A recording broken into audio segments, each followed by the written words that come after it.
All right, guys, how y'all doing? Hello to all my Vegas friends out there.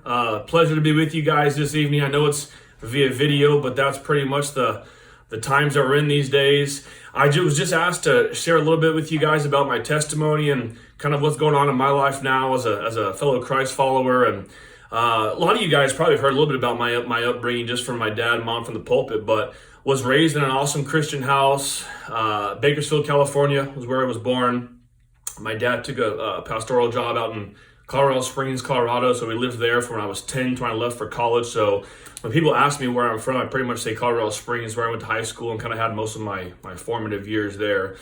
Had a baseball scholarship to the University of Arkansas, so I left for Arkansas. And around that time, my mom and dad took the pastor's job out at Valley Vegas Church out in Las Vegas.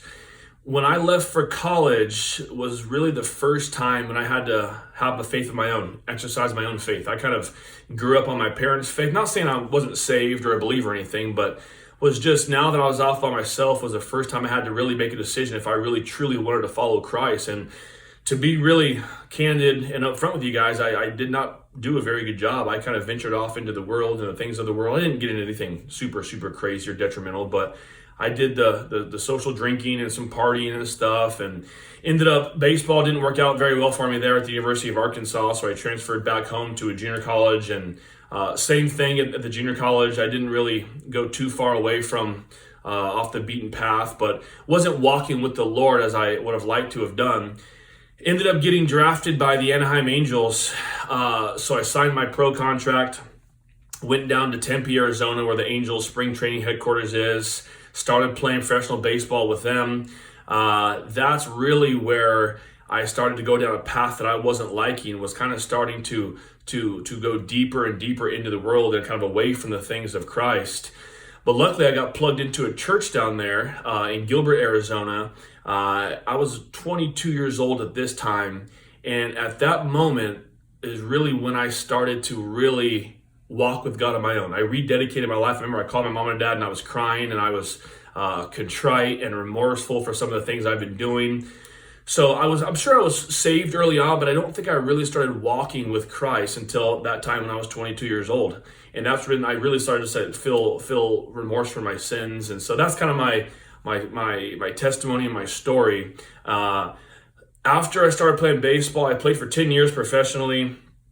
Once I retired in 2015, my wife and I ended up pretty much just staying out in Mississippi. We came back to Vegas for a few short months to kind of get our bearings and figure out what life was going to be like after my baseball career. But we felt this nudge and this urge to want to get back to Mississippi, where I've been playing for the last 2 years. We liked it out there. We developed some good relationships. We found a very awesome church that we still attend to this day. And so we knew we wanted to get out there.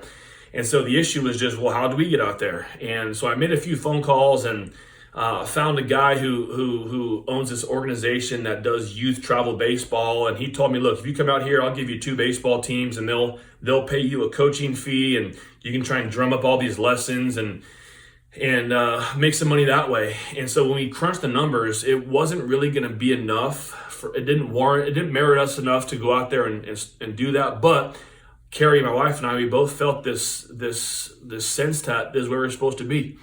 And so the next hardest part was telling my parents kind of, hey, we're moving away and we're taking your guys' grandkids away from you. But the interesting part about that was when I told my dad that, he said that he had been in the Word, and he had been praying, and that the Lord had told him it's time to let Seth go, to let Seth go spread his wings. So the Lord already kind of was working upstream and prepared his heart for that news. And so it was a blessing to have their blessing upon us moving back to Mississippi. And so we get out there and the Lord just shows up for us. The lesson business starts taking off and we're getting all these calls and we're living where we want to live and we're plugged into a church. And so we did the baseball thing, teaching youth baseball for 3 to 4 years. And as I was doing that, I realized I had all this free time in the mornings. You know, baseball lessons didn't start till kids were out of school around 3 or 4 in the afternoon. And so I said, man, I could be doing something that could be more productive in the mornings. And so I was driving home one night from doing some lessons, and I remember it was on Interstate 55 South heading back to our house. I felt the Lord, as strong as I've ever really heard him speak to me before, say, start your own safety company, start your own safety business. And let me just backtrack real quick. Even when I was playing baseball back in the off seasons, I taught CPR classes as a part-time job. And so I knew the industry a little bit, knew a little bit about that. So when I heard the Lord say, start your own business, I kind of had a plan of what to do. And so we started that, Carrie and I both, my wife, and next thing you know, fast forward 5 years later, we're full-time with that business. The Lord has just blessed us beyond measure with that, more than we ever could have imagined. It's just funny looking back, because my first thought was, when I was done playing baseball, I was going to be a pastor, not a business owner of a safety company. I thought I was going down the same path that my dad did. You guys know his story. He played Major League Baseball, and I played professional baseball, and he became a pastor. So I thought, well, I'm supposed to become a pastor, and I explored that option even after I was done playing, but it wasn't what the Lord had for me. Looking back at it, there was no openings, there was no spots. I didn't have a strong desire to really do it. And so thank the Lord that I didn't just walk into something or just force something that he was not in. And so grateful for that. But I don't want you guys to associate that with there is no ministry for anybody. I'm not in vocational ministry right now. As I said, we have a safety company, that's our main job. But we have ministry every single day in what we do. A lot of you guys I'm talking to, most of you guys aren't involved in vocational ministry. You're in the workforce like I am. But there is so much opportunity there to impact people for Christ. And that's kind of what I wanted to kind of turn this thing into, is just a few points that I've found to be successful, how to minister to people in the workforce if you aren't a pastor, if you're not on staff at a church. And so I just wanted to share a few things that I felt kind of like Paul when he wrote his letter to the Philippians at Philippi. There, where he said, "Look, don't perceive this as me, as I've laid a hold of it. I've got it all figured out. This is not that at all. This is just a few things that I've kind of learned from doing this that's helped me have some success and being able to impact people." The first thing I've learned to be able to affect people is to set yourself in front of Christ daily. There's this verse in Psalms 37 where David says, "I continually set myself in front of you." That really impacted me a few years ago. And so first thing I do before I even get into my social media, I don't read the newspaper much anymore. My newspaper pretty much is social media, kind of see what's going on.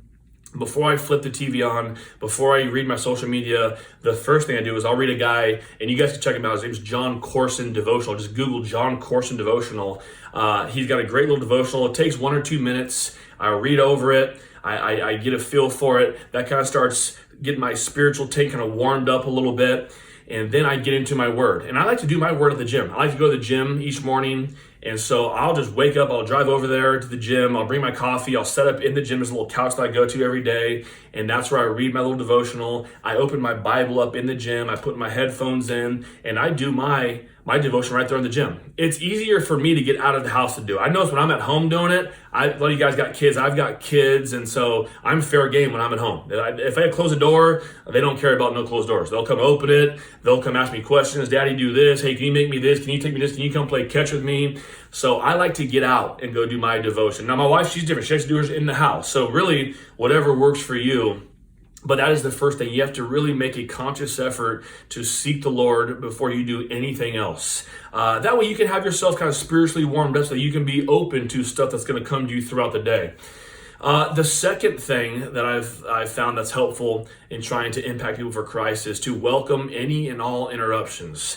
Now, this is hard for me because, like I said, when I go to the gym, I like to kind of just put my head down and do my thing. But I've learned over the years, if I don't open myself up to allow myself to be interrupted, to not be irritated if I get interrupted, I can't have any ministry. I can't affect people for Christ. And so this isn't just people. This is technology. For example, one random morning I was in the gym, and my earphones, my AirPods, they just randomly weren't working. They were fully charged up, just for whatever reason were not working. And so I can't even hardly stomach the thought of doing my workout without listening to music. But I didn't want to drive all the way home, so I just said forget it. And so I start going through my stuff. After I read my Bible, do all stuff, I just start going through my stretching, going through my morning routine.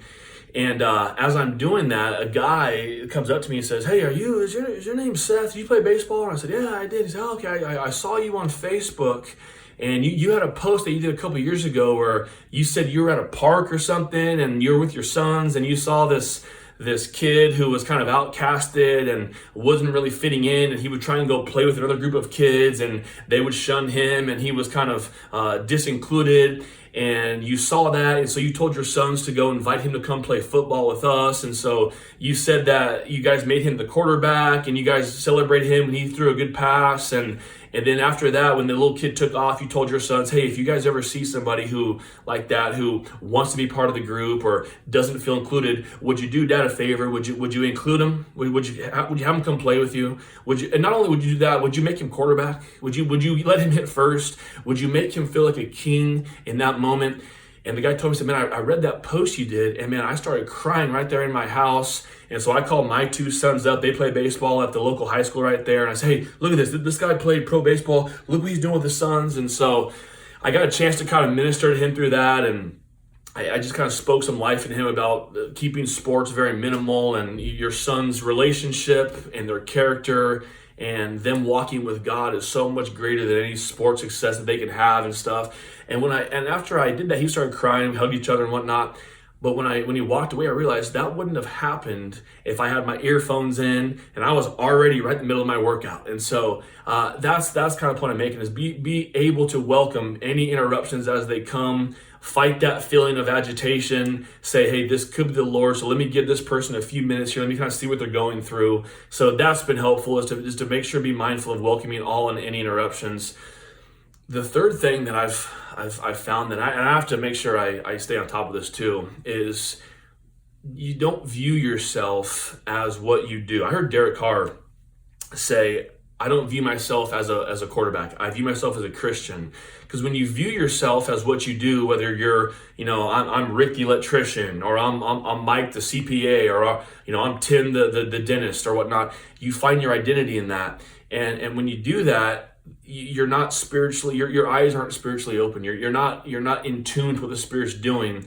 So instead of viewing yourself as what you do, what I would suggest is to view yourself as a Christ follower who happens to be an attorney, who happens to be an electrician, whatever it may be. That way you'll be more keen to people who are hurting. That's really what I've noticed is, hey, I'm not what I do. I'm a Christian first. The other day I was doing a CPR class down in Picayune, Mississippi, which is a little bit north of New Orleans.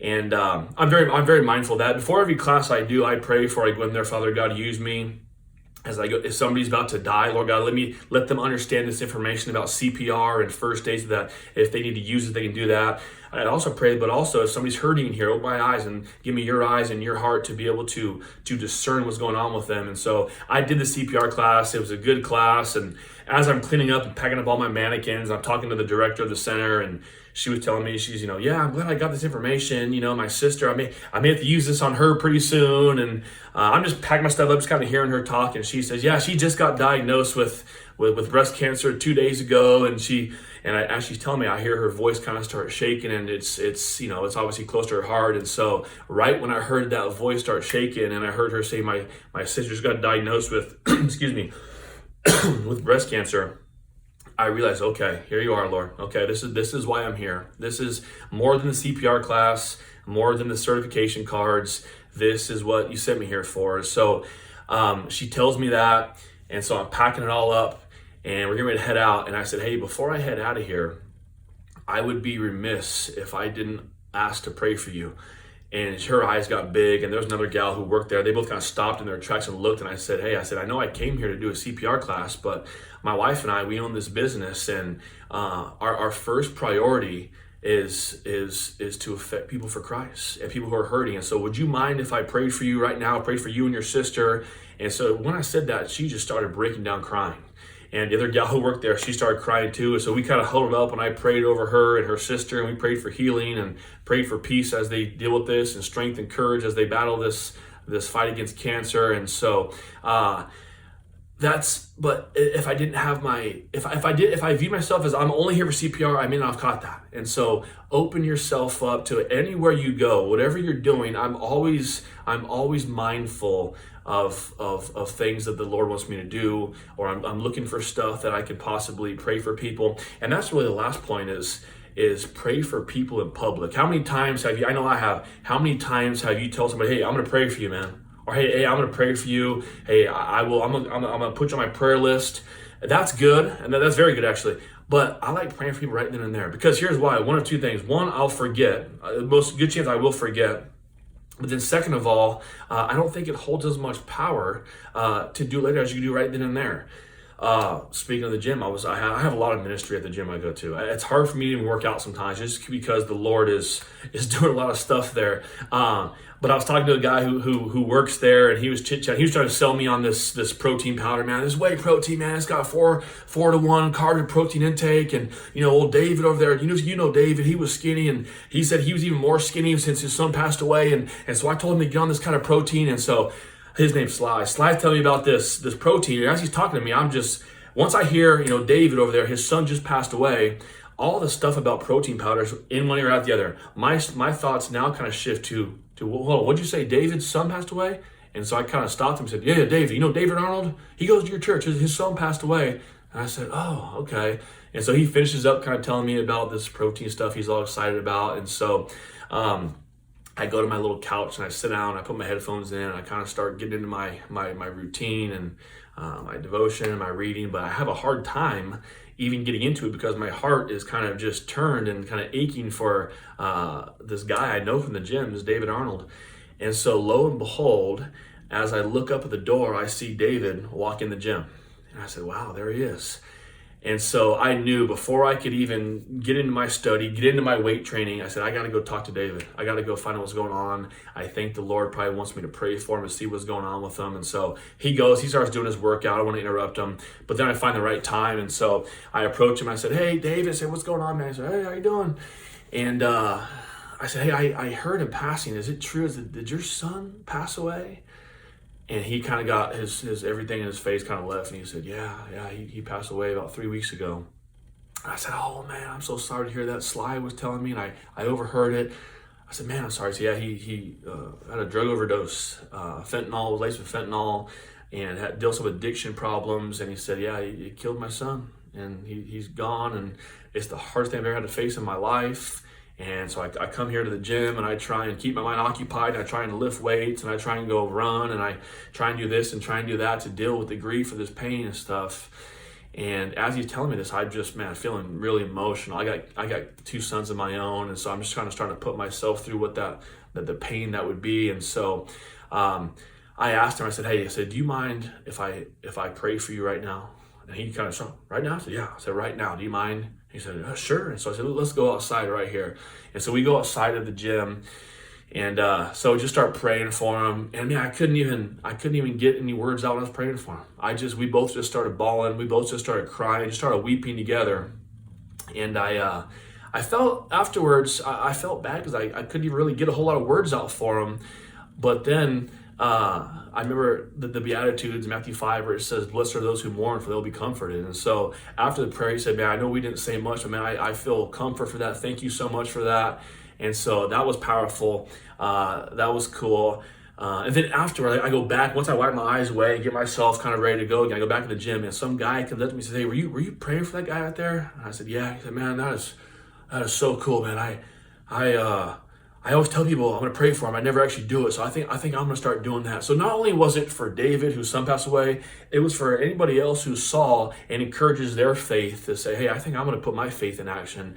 And that's really, I think, how we can really turn people towards Christ. In a world that's going away from Christ, I think making our faith public, being spiritually minded, welcoming all interruptions, setting ourselves in front of the Lord each and every day, I think that's probably the way that Christ, how we can bring the kingdom down from heaven, is doing stuff like that. Again, like I said, don't look at me as I have it all figured out. I've got the code to how this thing works. I don't. I'm just one beggar telling another beggar where I found bread. That's the only thing I'm doing. So I hope this encourages you guys. I hope it builds your faith. Thank you guys for letting me talk to you guys for a few minutes, and God bless you guys.